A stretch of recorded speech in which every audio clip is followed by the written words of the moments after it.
Garlic lowers blood pressure, regulates cholesterol, and stimulates immunity.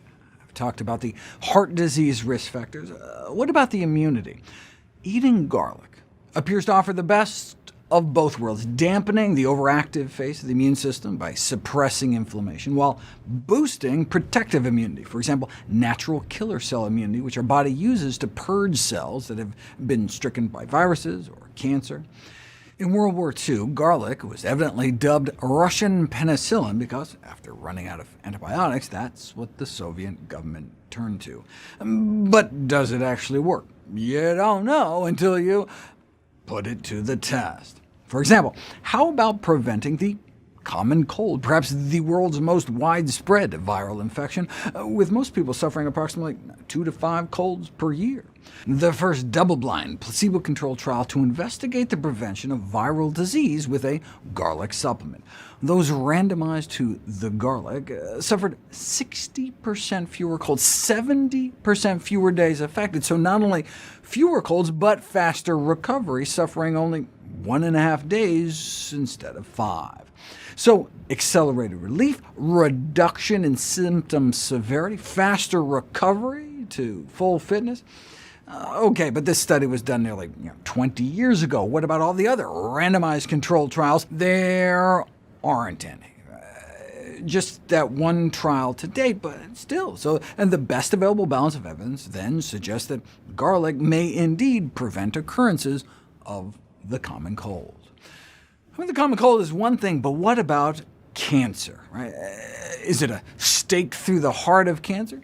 Various garlic supplements have been tested on cells in a petri dish or lab animals, but there were no human studies to see if garlic could affect gene expression until now.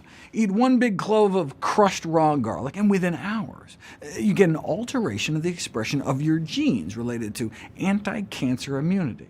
It's one thing to see a big boost in production of cancer-suppressing proteins like oncostatin when you drip garlic directly on cells in a petri dish, but you also see boosted gene expression directly in your bloodstream within hours of eating it. Does this then translate into lower cancer risk? 10 population studies put together, and those reporting higher consumption of garlic only had half the risk of stomach cancer. How do you define high?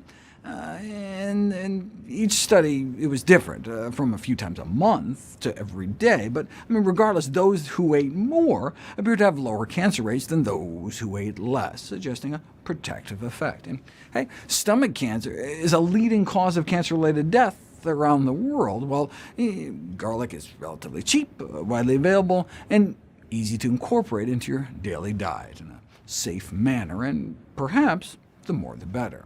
The only way to prove garlic can prevent cancer, though, is to put it to the test. Thousands of individuals were randomized to receive 7 years of a garlic supplement or a placebo, and they did tend to get less cancer and die from less cancer, but the findings were not statistically significant, meaning they could have just happened by chance. Why didn't we see a more definitive result, given that garlic eaters appear to have such lower cancer rates? Well, they didn't give them garlic, they gave them garlic extract and oil pills, and it's possible some of the purported active components weren't preserved in supplement form. One study of garlic supplements found that it might take up to 27 capsules to obtain the same amount of garlic goodness found in just a half clove of crushed raw garlic. What happens if you cook it? If you compare raw chopped garlic to garlic simmered for 15 minutes, boiled for 6, or stir-fried for just 1 minute, you can get a 3-fold drop in one of the purported active ingredients called allicin when you boil it, even more if you simmer it for too long, and it all seems to get wiped out by even the minute of stir-frying. What about roasted garlic? Surprisingly, even though roasting is hotter than boiling, it preserved about twice as much. Raw has the most, but it may be easier for some folks to eat 2 or 3 cloves of cooked garlic than even a half clove of raw. What about pickled garlic, or those jars of minced garlic packed in water or packed in oil, or that fancy fermented black garlic? Though Jarred garlic may be more convenient. There is comparably less garlicky goodness, especially pickled garlic, and the black garlic really falls far behind. Can you eat too much? The garlic meta-analysis suggests there's no real safety concerns with side effects or overdosing, though that's with internal use. You should not stick crushed garlic on your skin. It can cause irritation, and if left on long enough, can actually burn you.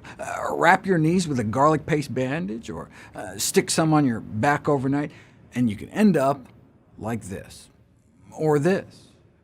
Definitely don't rub garlic on babies. But an article online said that topical garlic was good for respiratory disorders, and the girl was congested. Look at those blisters. Oh, the poor pumpkin. Right? Natural does not necessarily mean safe. Right? Don't put it on your toes. Don't use it as a face mask. Don't use it to try to get out of military service. But when you instead just eat it like you're supposed to, there shouldn't be a problem, though some people do get an upset tummy if they eat a little too much. And look, you really can't say no side effects given the body odor and garlic